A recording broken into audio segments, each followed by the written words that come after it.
second overall. Yeah, this is massive as well because PYL was a large reason why Imp wanted to be on the LGD lineup. He's an incredibly smart player, and not having that voice anymore might be difficult, but you can see Imp, he doesn't look too worried about it as he's still having a smile, you know, very, very happy about what's going on here. And Fan, a lot now resting on his shoulders, and we'll see whether he can perform. And look, a lot of people kind of pigeonholed Imp. They're like, look, he's just carried by Mata. He's not very good. Came into the LPL. If you want to extend that metaphor, you could say he's just being carried by PYL, because, of course, a lot of people respect, especially in China, PYL on a similar level to Mata. Yeah.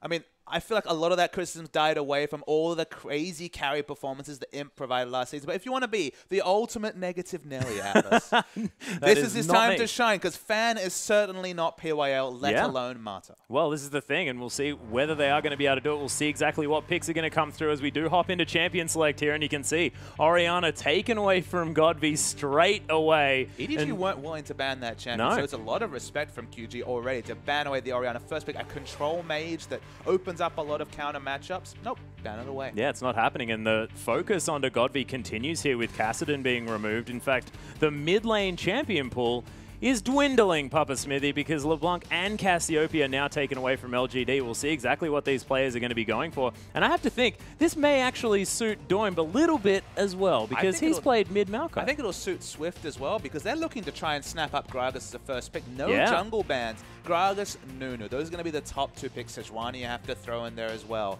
But it's going to be hard to ban them all out in this particular situation, especially being on blue side.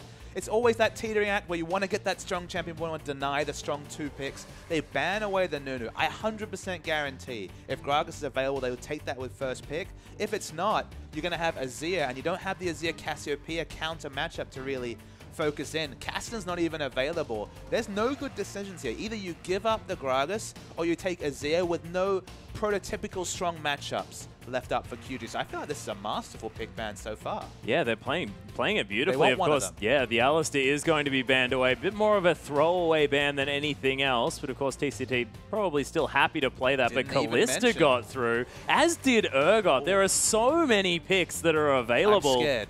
Yeah. There could be some crazy power picks. Gragas is available.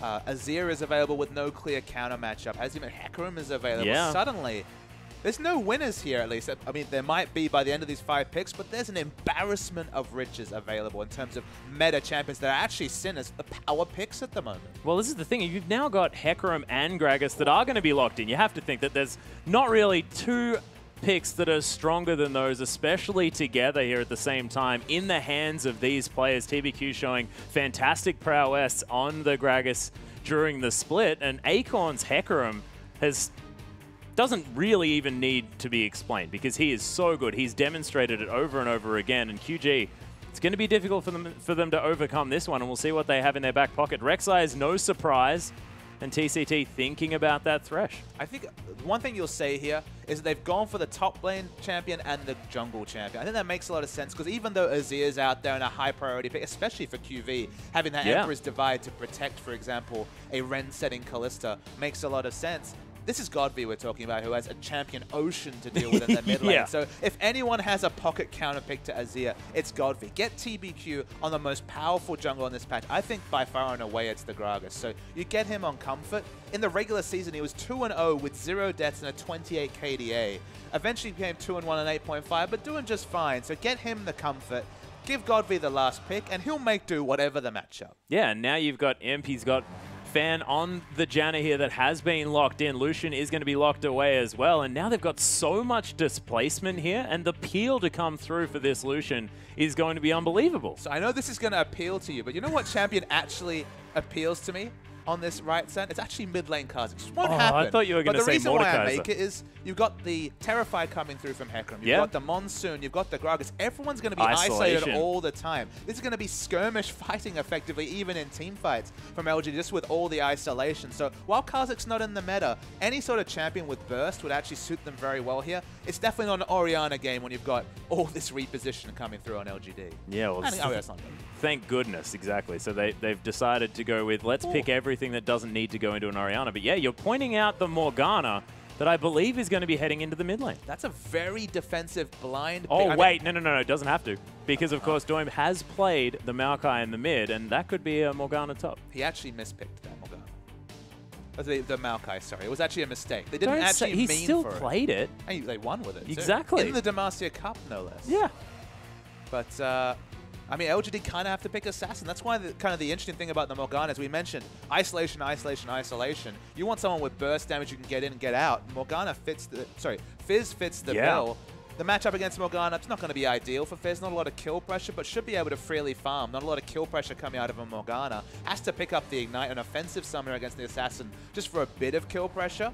But, yeah, I mean, just blind picking Morgana, almost never the right case. You know, it's a good answering pick to the likes of LeBlanc, as we saw at MSI. But the blind pick of Morgana, actually quite apt, given just the fact that it was always going to be multiple skirmishes rather than a full burst team fight. Yeah, it's going to be frightening. But, I mean, I guess they do have a fair bit of protection here for the Kalista. TNT might have a bit of an easier time here being able to carry out this game. But putting so much on his shoulders when he's up against Imp, who is an incredibly powerful AD carrier, the coaches are going to just shake hands before this one. And we'll see exactly how it's going to turn out as we do go through the matchups here. It's V versus Acorn. The Hecarim versus Maokai. I've seen that a few times. Yeah, Maokai's going to farm... Hecarim's going to farm up for the late game. Maokai's going to have a lot of mid-game pressure, but there's a lot of pressure from the jungle, speaking of, with the likes of Rek'Sai. And Swift coming through with some early pressure there available to him with that champion. Dome is going to be picking up the Morgana this time. No fancy swap-arounds with that Maokai to be coming through, and now it is going to be Kalista versus Lucian, Imp versus TNT, and we'll see how TNT goes in his first game here in the LPL. It's a good laning matchup for Lucian against the Kalista, specifically early before the Martial Poise gets levels. You're going to register those trades with the Piercing Light. So in general, you look down this QG side, it errs very much on the early game. You've got the likes of Morgana, who will fall off even with AP stacking in the late game. You've got Maokai or Rek'Sai, massively strong mid-game, early game presence and power from those two picks. QG, they need to get the neutral snowball, and they need to get on top of this game early, because if you take it to late, there's a lot of tools available, a lot of teamfight resets available. Suddenly, if you can just disrupt the fight, just negate the pressure coming through from specifically the Morgana, things look pretty good for LGD. Yeah, it's going to be very frightening for QG moving through this game, but if they can actually control the mid-game situation, especially with that Maokai, it is going to be possible. We'll see whether they can make it work, because of course they really want to come out with a bang, and they're against the top competition here apart from EDG. So let's hop onto the Rift and see how they do.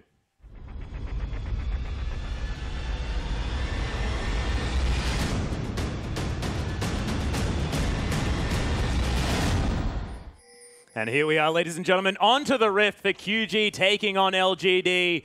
QG this time are going to be on the blue side. LGD picking up the red, and there is a yellow Fizz. You are very excited about that. I actually haven't seen any of the Fizz chromas in game. He's very yellow. He is most definitely golden very almost. Yellow. He could hide over near those fires and see whether he could stay a little bit more camouflaged. Some shameless plugging right here. It's not about that. It's about us getting excited about what's going on. In fact, the spectate probably should just sit on this Fizz for the entirety of the game, zoomed in. Just goes to disrupt the sapping. So smart move there from Godv, just delaying any sort of level 1 camp coming through from Maokai. Imp's rushed up the top lane, so he's going to be a lane swap, at least attempt to be initiated here by LGD. I'm just returning to my point about QG. The thing I'll tell you, Atlas, and I think you'll find it hard to disagree, basically all of QG peak at 2 items. It's all about, say, the Merc treads into the Righteous Glory. It's all about the Cinderhulk into the first big Giant Spot item. It's all about Morgana getting a bit of AP, and specifically Kalista. We know all about Bloodthirster into Hurricane, for example. 2 items, you cannot fight QG in terms of team fights. That's what QG need to understand, is that because they have such a fast power spike, get every objective they can, whether that's multiple turrets, whether that's the monopolization of Dragon. Their win condition is getting things going early, and if they get to the late game, it's going to be a struggle. Yeah, and is LGD going to worry too much about this Kalista if she's going to be building this Hurricane build, or do we need to have TNT picking up something that might be a little bit more sort of tank bust focused? Because there is a Hecarim, there is a Gragas here. It could be a scary prospect here for a Hurricane Kalista. That's kind of the question. Like, I feel like in the LPL, the Kalista's default to Hurricane just because of the 2-item power spike. You see over in the Korean scene, usually they don't go for the Hurricane just because there's often those situations where you're not actually getting the bolts onto multiple members. The Ren sets aren't really realistic. You go for the Static Shiv or the Phantom Dancer route.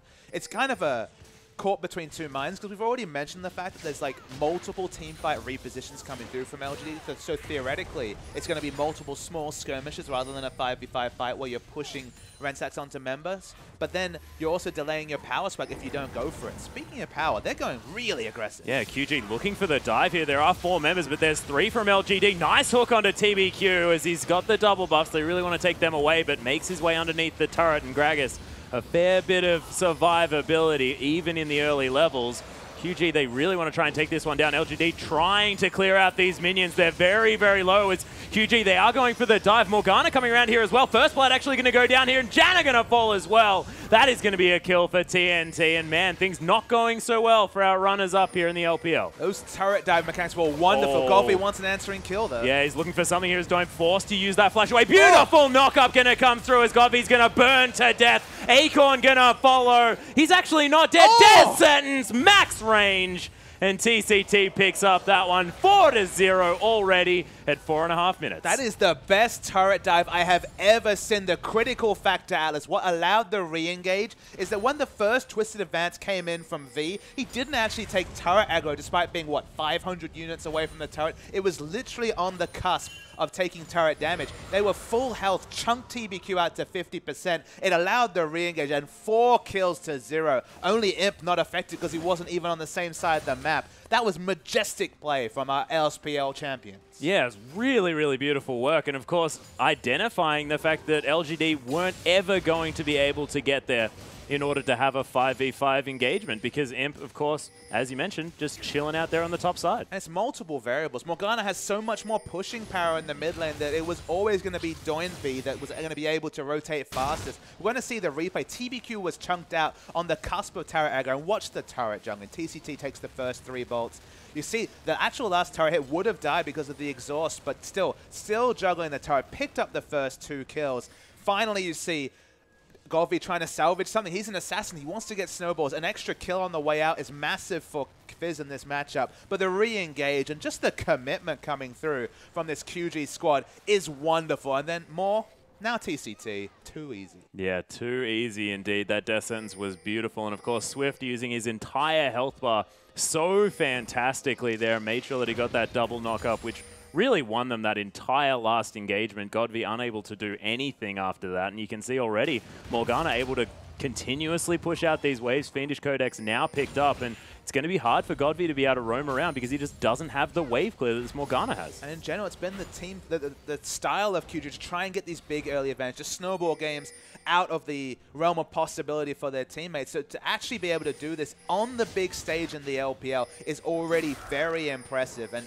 Swift staying true to his name, QG staying true to their game plan, already have a really big advantage. Yeah, we've spoken about this in the past as well. I mean, playing your own game is so incredibly important, and it's only magnified when it's your early games here in the LPL because you're not used to the big stage. Of course, LGD, you throw them a curveball, they're not going to be too worried about it because they've been there for a long time. They're comfortable, although right now we are going to have TBQ getting caught by a hook, takes most of his health bar.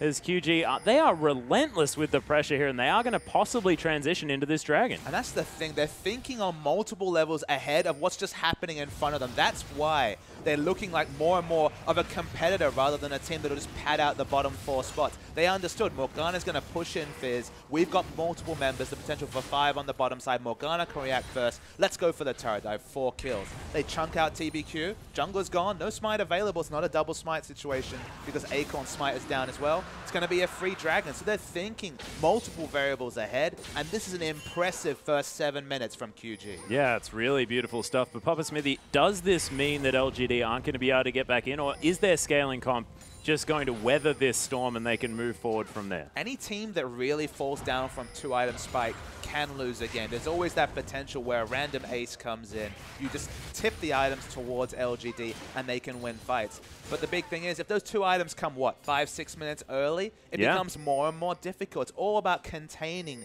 a QG team that's already running rampant. 2,000 gold doesn't sound like a lot, but it's 7 minutes into the game. It is a considerable lead along with a dragon. QG just need to keep playing their game, keep working towards their win conditions, which is monopolization, specifically a dragon, and basically getting as many turrets they can potentially shove out. if they keep playing their game, there will always be a point where they don't take enough, and LGD take this game at what, 30, 35 minutes, 40 minutes into the game. But you keep on this pace, you keep hitting those timings on point, and it becomes harder and harder for QG to lose this game. Yeah, and we've spoken before about these newer teams not necessarily being able to sort of solidly close out a game as well. This is going to be the real test here for QG, who have committed to having this earlier scaling comp. They need to be able to finish these games. Speaking of finishing, Rek'Sai already has a Oh Cinder. my goodness. That is terrifying. That's not without any kill credit. Just literally went 4 assists, Cinderhulk. Yep. Well, it is going to be answered here by TBQ. It's been farming up a little bit more strongly. Nice PS to come down from TNT. Sim's going to get slowed by the Rend at the same time. And it's bottom lane from QG, just holding that wave, making sure LGD need to keep poked up. And it's going to be the culling coming through, actually doing a fair bit of damage here to the QG bottom lane. Very nice poke damage. This is a winning lane matchup picked by Imp on this Lucian. So this is what they would expect, obviously. Big curveball with the 4 kills early in the game, but they swap back, and this is a different dynamic. It's no longer a turret dive situation. It's the 2v2 lane matchup that LGD themselves did not opt into at level 1. Yeah, and you can see Fan, he's just hanging back. Imp is controlling this lane almost on his own here. Is TNT going to use that Rend in order to take down that Siege minion? Remember, Imp was not involved in all the craziness. Well, in the exactly, previous kill. He's gone up top. He's winning in CS. He's got a BF sword. His power level, Doran's Vamp Scepter against a BF sword, a lot more power with him. So it's no surprise that the culling damage is really sticking. Yeah, it certainly does make some sense here as Acorn gets taken down very, very low there on the top side. Does have teleport available and his smite as well, as he is going to head back. Oh, Imp actually going aggressive here. Piercing Light really starting to rack up some damage now that he's hit that level 7 mark. Couple more levels and he will have that one maxed out. GodV just going to clear out these minions with the Playful Trickster. Urchin Strike to get him out of the way of that Q. And the difference with Fizz in this Morgana matchup compared to other, say, counter Fizz matchups, that Fizz doesn't have to respect the Morgana's damage, so can actually stay competitive in CS. 76 to 79 CS, with the lack of wave clear that you traditionally have as Fizz, is actually a big win here for GodV, because he's staying competitive in CS, he's still going to have significant split push pressure as we move on to this game. Yeah, and I mean, if there is ever a champion that you just do not have kill pressure on, it is, you know, a Fizz as being Morgana, because that Playful Trickster so easily dodges out of the way of the Dark Binding. And then what else do you have? I mean, you've got the Soul Shackles, but he's got so much mobility that you have a feeling that GodV probably not going to struggle too much as far as the 1v1 is concerned. But Doinby actually really able to keep pushing this one out, and he's also not going to die. That's the thing, is that GodV just doesn't have to respect Doinby at all, so he is able to even aggressively wave clear in the face of a Morgana. He still has flash available, so he can always flash the tether. So, I mean, the only situation where you have kill pressure as Morgana is flash being down and, say, a lane ward to snipe him with a binding. And this, it's just very, very difficult. And Playful Trickster being down. So at the point where you stack all those variables together, you just like, okay, you deserve this kill. But realistically, not going to happen this game. That was very cute of GodV there. Oh my goodness, there's the fish to land. Nice Dark Binding though, as Doinby is going to get shot back towards his team. Oh my goodness. That was disgusting, as TBQ able to really facilitate that gank. Fan coming up here as well just to try and see whether he can pick up any assists, but not going to come of it. And that was very nicely played by LGD. Yeah, Morgana just didn't have any options there. Realistically wanted to save the flash to try and flash the explosive cast to get a bit of bonus distance away from the Fizz. But once he's committed to flashing, Gragas hits an excellent cast, and that's the kill in mid that might change the lane. Yeah, Fan actually forced to use the flash away here as Swift just tunnels underneath, picks up the kill with the unburrow. QG are going to answer back very, very quickly. That were 2 kills in a very short period of time here, and we hadn't seen too much since that amazing tower dive early on, but QG still with some fight left in them. LGD doing their very best just to try and eke some control back into this game. You worry about the mid lane though. GodV still has kill pressure on a Morgana of all champions, you have to think at this point. Yeah. If he hits the fish and gets a bit of help from Gragas. Maybe if a Negatron Cloak into an Abyssal is the next pick up from Doinby, then maybe he can start to stand up in this lane, but he's going to have to play pretty passively, and you're just granting free farm onto a champion that, after all the nerfs, should be struggling in lane more than Fizz is currently. Well, GodV definitely doing a good job. Has hit level 9, so Playful Trickster most likely going to be maxed out at this stage, so can really clear out these waves. Urchin Strike onto Doinby here yet again. As the fish comes through, immediately Playful Tricksters as well. Doinby in so much trouble. TBQ doesn't even get an assist because Godby just able to take that one for himself. And we've spoken about how impressive this player has been and demonstrating it yet again here. And the big worry is that despite the fact that he got 2 assists and was doing very well in CS, Morellonomicon doesn't help him in the 1v1 versus Fizz. It's not about having more black shields, it's about having more power on that shield, whether that's sheer ability power or a Negatron code, because of course magic resist scales with whatever shields you're able to put, the effective bonus magic damage health you have from that black shield. With a Morellonomicon, he's not pushing instantly, in fact getting out-pushed if Playful Trickster can be used on a minion wave, and he doesn't have the combat stats to deal with Fizz, so unfortunately, Morgana in a losing lane matchup, about as awkward as can be from the mid lane.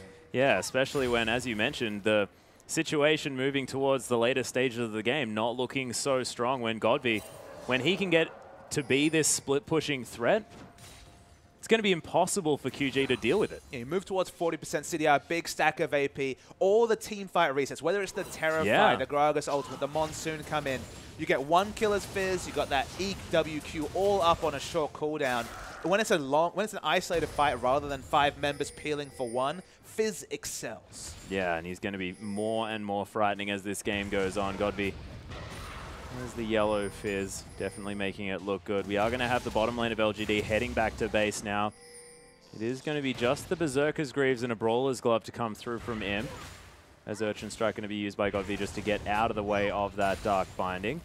But you can see now has no trouble clearing out these minion waves, and we'll see what LGD decide to do with their new control and power on this map. Feels like actually from the skill max, Godby's actually passing on a little bit of information. He's actually maxing the Seastone Trident second, the W. Interesting. For the percentage health damage and, of course, the on-hit damage when he finishes W. To me, that suggests he's going to be looking to split push, because if you're looking to max your Q, the Urchin Strike, second, you're usually looking to use the Lich Bane for damage. If you're maxing the W second, it strikes to me that he wants to go in a lane with Maokai and just chip damage. Remember, of course, the tie. There is, in fact, the point-blank descent onto a fan here who's got the Ren sets sticking to him. TNT going to lock down that kill, and TCT just tanks up Imp's damage, and they're easily able to lock that one down. The new support not quite working out here for LGD so far here on the bottom side, but Imp still with the CS advantage. So we're learning that Godby's still a god, and that fans know PYO. Yeah, it's not quite there just yet, as Swift is going to be able to clear out a ward. TBQ actually face checks it.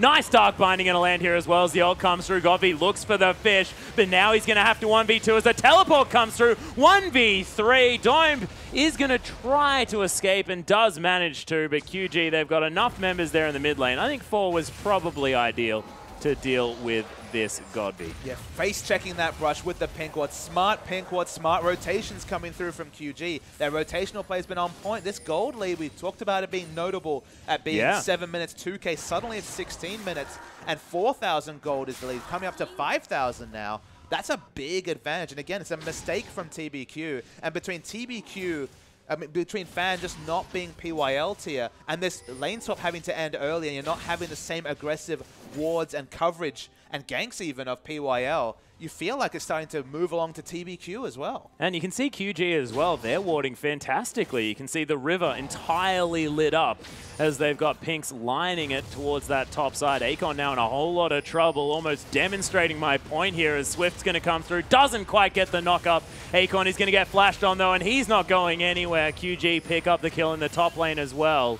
So much early game power with these item purchases. Everyone LGD is looking for scaling, and it's only Godby that's really in a point of looking to duel with his opponent. Doing very, very well against the Morgana, but everyone else's problems are spilling over into the mid lane, and that stops a fiercely 1v1 champion like Fizz from feasting on the free kills on Doing Big.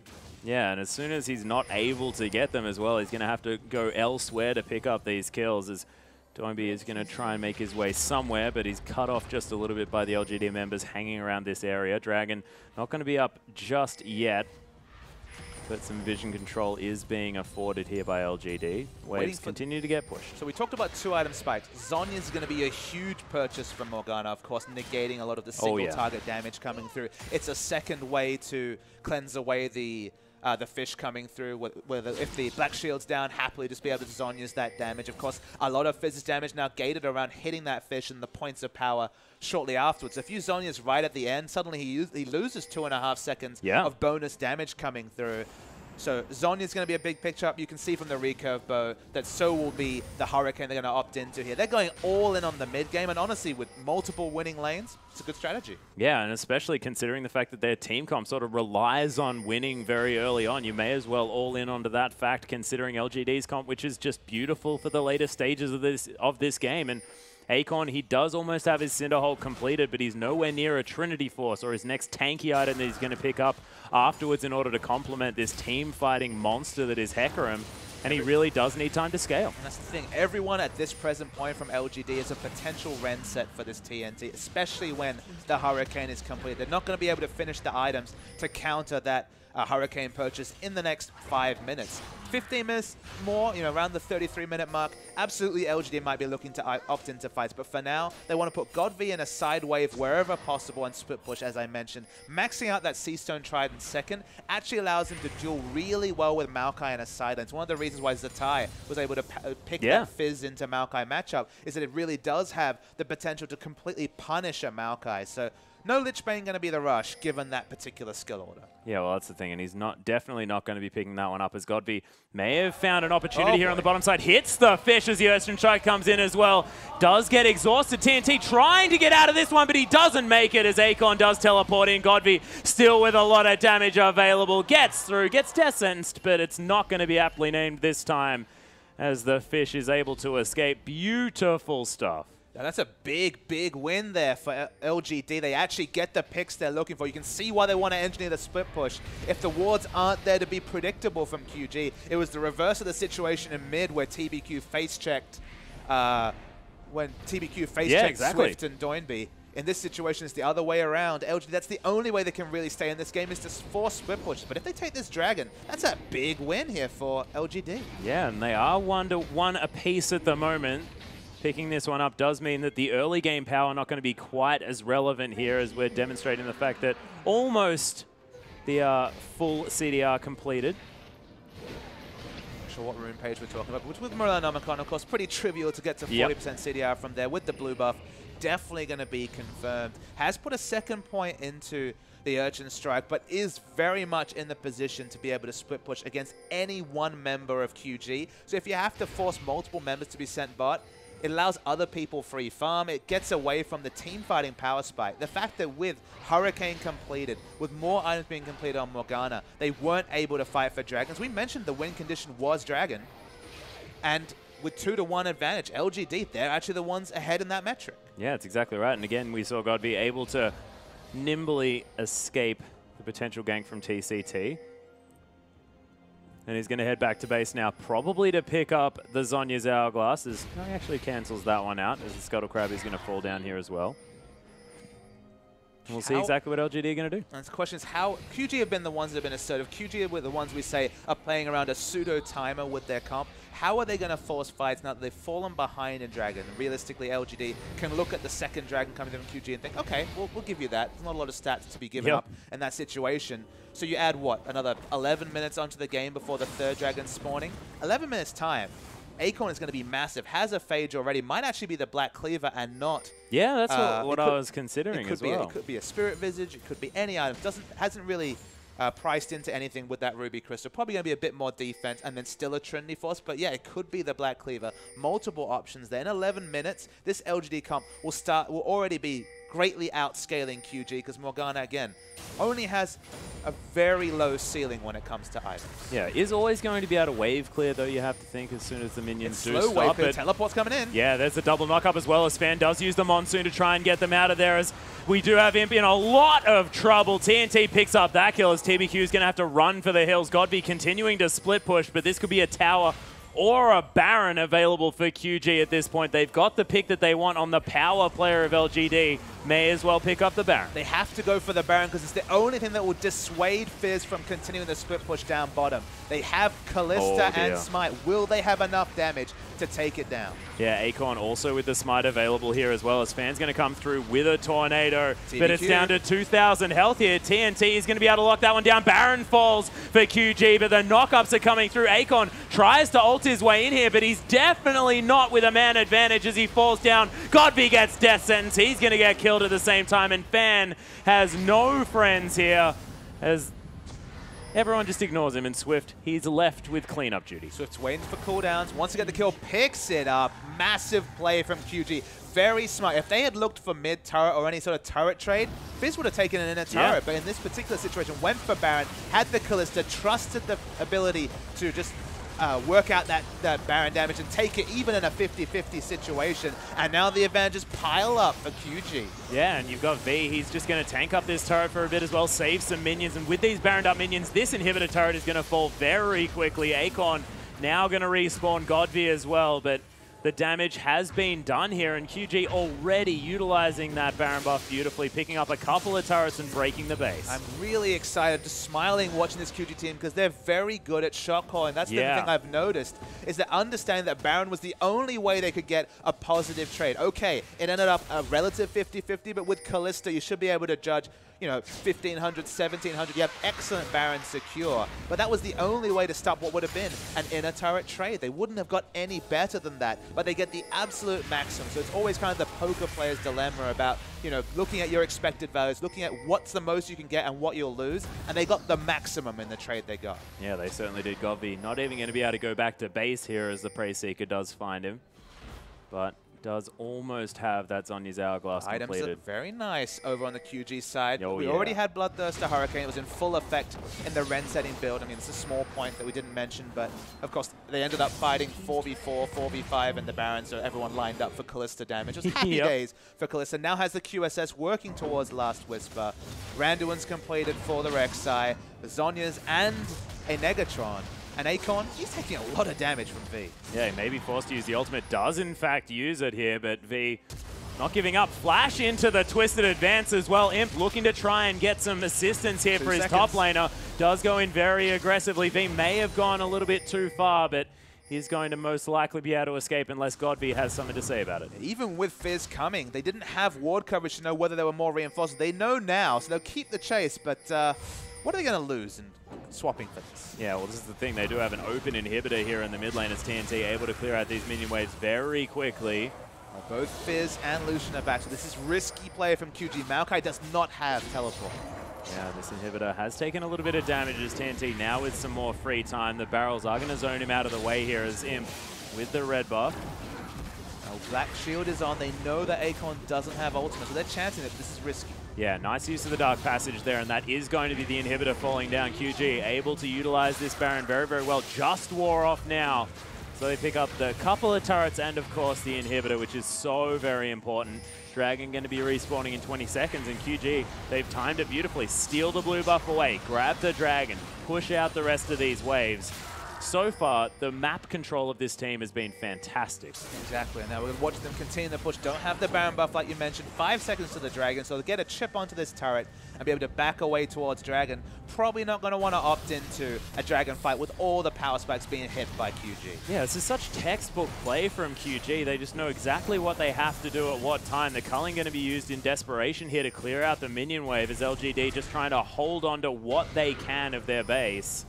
And we asked the question. They were behind in Dragons. We thought that's the big win condition. It's either turrets or Dragons that will get them in. Of course, Baron is always a potential, but not usually realistic. Falling behind in Dragons, then being smart enough to get a pick, translate that into what looked on some levels like a risky Baron, but actually was the correct choice. And what they've taken from that Baron, they got multiple kills on the members, broke the base, now taken an inhibitor.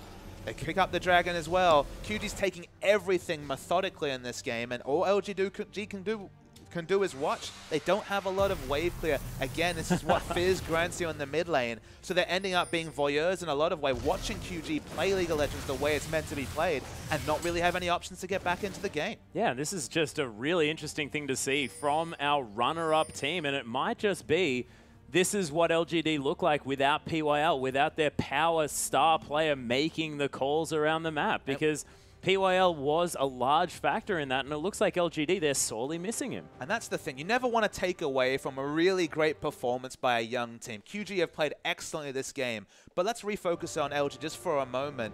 Use this thought exercise. PYL and lane swaps, TBQ and the Cinderhulk meta, they basically won.